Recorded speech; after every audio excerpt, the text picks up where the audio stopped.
Assalamualaikum warahmatullahi wabarakatuh. Kali ini saya mau membahas tentang membuat proposal skripsi. Ya, Em, proposal skripsi ini adalah bagian awal untuk kita bisa melanjutkan skripsi. Ya, maka itu kita buat dengan baik. Bagaimana caranya proposal skripsi ini bisa disetujui dan akhirnya bisa kita lanjutkan dalam pembuatan skripsi ke depannya. Baik, bagaimana caranya kita lanjutkan? Yang pertama adalah sistematika penulisan. Ya, di dalam membuat atau menyusun proposal skripsi, ya, sini ada dua penelitian, ya, model penelitian kuantitatif dan model penelitian kualitatif. Ya, yang kita mau bahas di video kali ini adalah untuk penelitian kuantitatif yang warna biru ini, ya. Nah, ini ada bagian awal, ya. Bagian awal ini isinya adalah tentang sampul, kata pengantar, daftar isi, kemudian juga bisa dilengkapi dengan daftar tabel, kemudian daftar gambar. Kemudian di bagian berikutnya, bagian utama, nah ini ada bab 1 pendahuluan, kemudian bab 2 tinjauan pustaka. Nah, kemudian yang ketiga adalah metode penelitian. Ya, nanti kita akan bahas ini. Nah, kemudian di bagian akhir ada daftar pustaka. Ya. Nah, 3 bab ini yang biasanya kita buat untuk proposal skripsi. Ya. Bagaimana cara pembuatannya? Kita lanjutkan.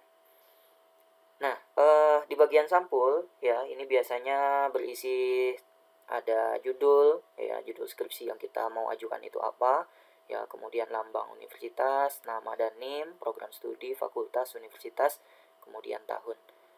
Nah, di judul skripsi ini, ya, kita usahakan di dalam membuat skripsi ini cari tempat, ya, penelitiannya yang mudah kita mengambil datanya. Ya, jadi bagi kalian yang sudah bekerja atau bagi teman-teman mahasiswa yang sudah bekerja, itu mudah, lebih baik melakukan penelitiannya di tempat kerjanya. Jadi minta izin untuk melakukan penelitian di tempat kerjanya. Ya, jika diizinkan, kita ambil. Nah, karena lebih memudahkan kita, ya, di tempat kerja atau di tempat yang kita kenal, tempat yang mudah kita mengambil data. Itu dia. Nah, judul. Nah, ini seperti ini misal untuk judulnya. Pengaruh kualitas produk dan kelengkapan produk terhadap keputusan pembelian produk pada PT XXX misal. Gitu ya. Nah, ini cari tempat yang kita diizinkan untuk melakukan penelitian dan mudah mengambil datanya. Nah, ini ada X1, ya, kualitas produk. Ini saya mengambil judul untuk penelitian jurusan pemasaran, ya. Ya, X1-nya kualitas produk, kemudian X2-nya kelengkapan produk, ya, terhadap Y. Ya, Y-nya itu adalah keputusan pembelian. Ya, kemudian pada PTX ini objeknya. Gitu ya. X1, X2 terhadap Y. Gitu ya. Nah, bagi kalian yang mau mengambil judul yang lain, silakan, ya, banyak sekali variabel-variabel yang kita bisa gunakan, ya. Sekarang nanti di dalam proposal ini atau penelitian skripsi ini, ya, harus logis nanti, ya. Ya, X1 dan X2, X3 terhadap Y itu atau terhadap Y, kemudian apa implikasinya terhadap Z, gitu ya. Silakan ini diajukan saja, ya, dan pastikan, ya, untuk judul-judul ini, ya, bermasalah di tempat penelitian kita, ya. Karena untuk pembuatan penelitian ini atau skripsi ini kita memang untuk mencari masalah, ya. Jadi kalau tidak ada masalahnya, ya, kita tidak bisa angkat sebagai penelitian, ya. Nah, misal seperti ini kualitas produk, ya, berarti kualitas produknya bermasalah di sana, ya. Terlihat kualitasnya produk salah satunya kurang baik misal, ya, dari segi packingnya, ya, atau segi kualitasnya, ya, kualitas produk misal rasanya, ya, misal bentuknya dan lain-lain, ya. Kemudian kelengkapan produk, ya, karena mungkin produknya kurang lengkap, ya, karena ada pesaing yang lebih lengkap, ya, di sana kurang lengkap. Kemudian terhadap, nah ini masalah utama sebenarnya di Y-nya, di keputusan pembeliannya, ya. Biasanya suka ada masalah di situ ya. Misal transaksinya menurun atau transaksinya turun naik ya. Nah, itu dia. Baik, ini di bagian sampul tadi saya pertajam sedikit di judul. Nanti saya akan jelaskan lagi untuk pengambilan judul atau tips and trick membuat judul ini di video yang lain. Kali ini saya mau detailkan di proposal skripsi saja. Tadi ada 3 bagian, bab 1, bab 2, dan bab 3. Baik, saya lanjutkan. Nah, kemudian kata pengantar tadi ya. Kata pengantar ini kita bisa lihat saja ya, ada ucapan syukur, kemudian ucapan terima kasih, kemudian harapan dan manfaat ya. Baik, kita lanjutkan, itu mudah. Nah, ini daftar isi, ada daftar halaman, daftar tabel biasanya, kemudian juga ada daftar gambar jika ada. Baik, kita lanjut ke bagian utama ya. Ada bab 1 pendahuluan. Nah, di bab 1 pendahuluan ini ya, bagian utama ada latar belakang ya. Latar belakang ini kita menjelaskan ya gambaran umum tentang permasalahan ya yang menjadi alasan penelitian kita ya. Jadi tadi saya katakan waktu saya menjelaskan tentang judul ya, di penelitian ini atau diskusi ini harus ada masalah ya. Masalahnya tadi adalah keputusan pembeliannya bermasalah, turun naik transaksinya atau turun terus ya, kita gambarkan di sini. Kalau perlu ya, dan memang harus dibuktikan ya, jadi jangan hanya berbicara saja masalah begitu tapi kita tidak menunjukkan datanya. Kalau kita tidak tunjukkan datanya ya, ini malah kita berbicara bohong. Maka itu untuk memperkuat kita tunjukkan ya datanya seperti ini ya. Dilihat dari tahun-tahun sebelumnya ya, lihat sini. Nah, ini turun naik, turun naik gitu ya, dan seterusnya. Jadi benar, ternyata penjualannya turun naik gitu. Kemudian jelaskan fakta dan data tadi kita sudah tampilkan. Kemudian alasan mengapa tertarik melakukan penelitian ini ya, silakan juga dijelaskan ya. Kemudian dapat juga dirancang tulisannya mulai dari pengumpulan inti-inti masalah ya, yang akan dikembangkan menjadi alinea atau paragraf-paragraf.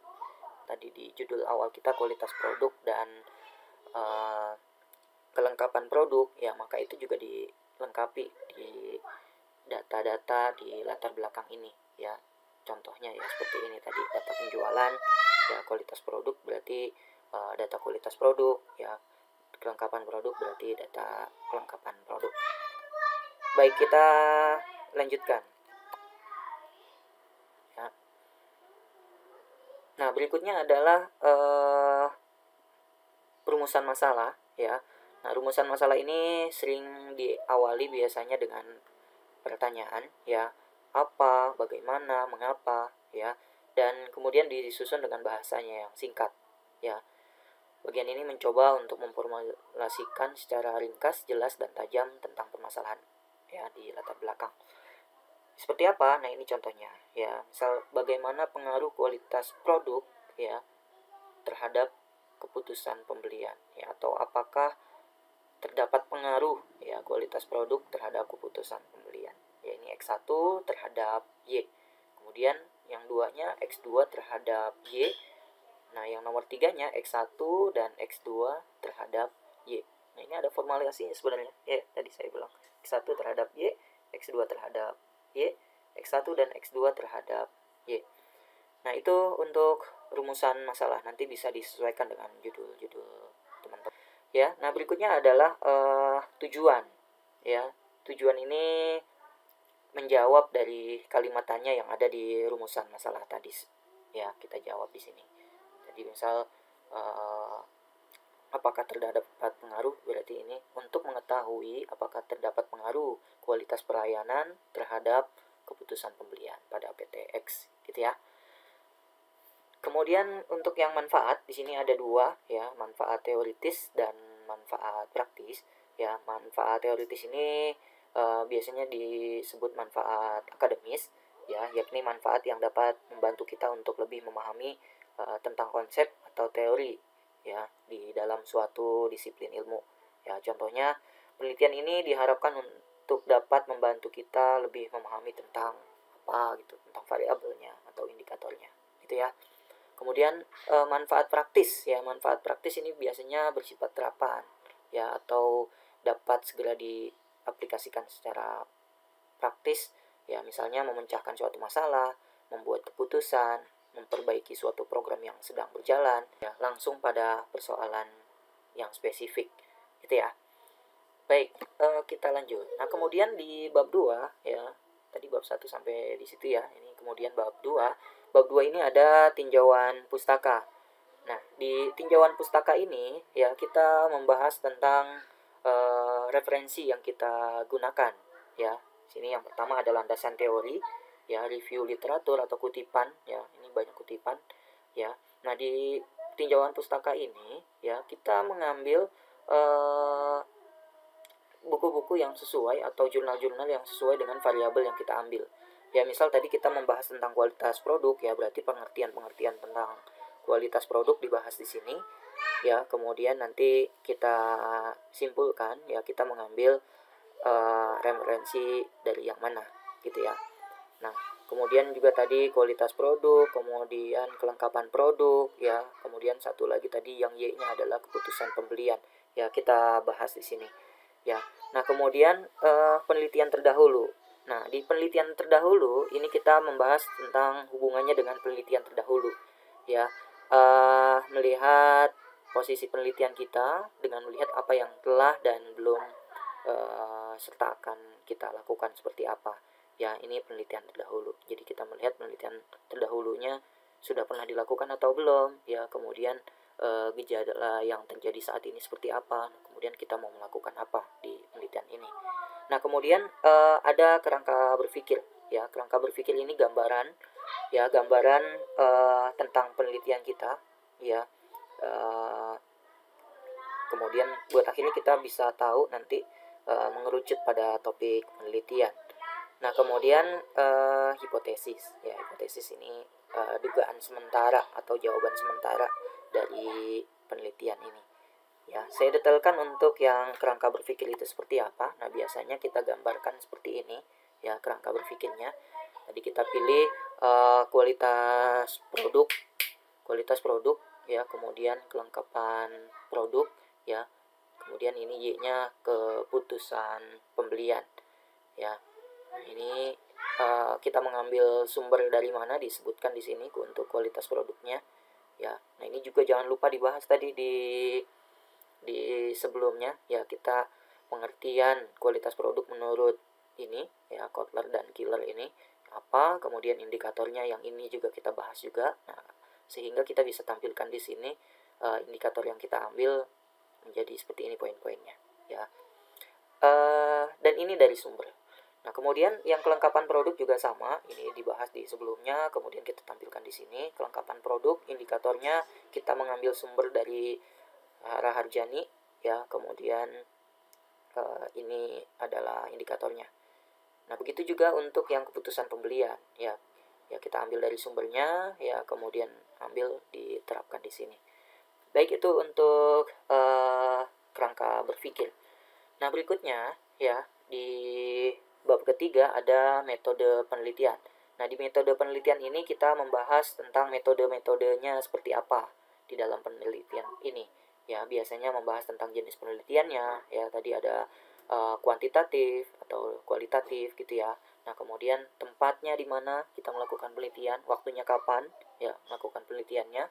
Ya, kemudian ada operational variable. Nah, operational variable ini tadi ya, turunan dari variabel, kemudian ada indikatornya ya, buat akhirnya kita bisa turunkan. Kalau penelitian kuantitatif itu kan ada kuesioner. Nah, dasar untuk membuat kuesioner ini yang tadi kita gambarkan di kerangka berpikir ya, ada indikatornya, kita turunkan menjadi pernyataan ya. Buat lebih detail nanti saya akan jelaskan di video yang saya yang lain ya, untuk membahas tentang indikator penelitian ya. Nah, yang jelas di operational variable ini ya, kita menjabarkan ya indikator kita apa yang kita ambil, kemudian dari variabel indikator ya, kalau memang ada dimensi ya dimensi, kemudian kita turunkan menjadi pernyataan untuk kuesioner ya. Nah, kemudian berikutnya adalah populasi dan sampel ya. Populasinya siapa, ya, misal konsumen di PT itu, ya, kemudian sampelnya menjadi berapa. Ya, apabila populasinya besar, ya biasanya sampelnya kita menggunakan rumus atau menggunakan pendapatnya siapa, sehingga nanti dapat sampelnya berapa gitu. Nah, pada umumnya biasanya kalau sampelnya besar, biasanya kita menggunakan rumus Slovin, ya, nanti kita lihat taraf kesalahannya berapa persen, mau menggunakannya 10% atau 5%, nanti dapat sampelnya berapa. Ya, kemudian teknik pengumpulan data dan teknik analisis datanya kita bahas juga di sini. Ya, apabila kalian menggunakan aplikasi yang menggunakan SPSS misal, ya masukkan juga di sini. Ya, atau SEM, ya, atau yang lainnya silakan. Ya, dijelaskan di sini tahapan-tahapan, ya, atau teknik pengumpulan datanya, kemudian teknik analisis datanya. Itu dia. Nah, kemudian yang terakhir adalah daftar pustaka. Nah, daftar pustaka ini adalah daftar buku-buku, ya, atau jurnal yang kita gunakan, yang kita kutip sebagai acuan dalam penelitian. Ya, tadi kita mengambil variabelnya dari siapa, atau tadi di penelitian terdahulu kita menggunakan siapa, sebutkan di daftar pustaka ini. Ditulis secara berurutan, ya, alfabet A sampai Z begitu berurutan. Kemudian ditulis dengan urutan dari kiri ke kanan, ya, ada nama penulis, ya, biasanya ditulis nama belakangnya terlebih dahulu, kemudian baru nama depannya, ya, dipisah dengan tanda koma, ya, kemudian tahun, judul, kota, ya, kota penerbit ini maksudnya, kemudian penerbit. Nah, contohnya seperti ini, ya, tadi kan Philip Kotler, ya, kita balik Kotler Philip, koma gitu ya, kemudian tahunnya, ya, ini judulnya. Nah, ini kota penerbit. Nah, kemudian yang paling belakang adalah penerbitnya. Itu dia penjelasan saya tentang bagaimana membuat proposal skripsi dengan baik, ya. Semoga teman-teman semua bisa membuat proposal skripsinya dan bisa disetujui dan bisa dilanjutkan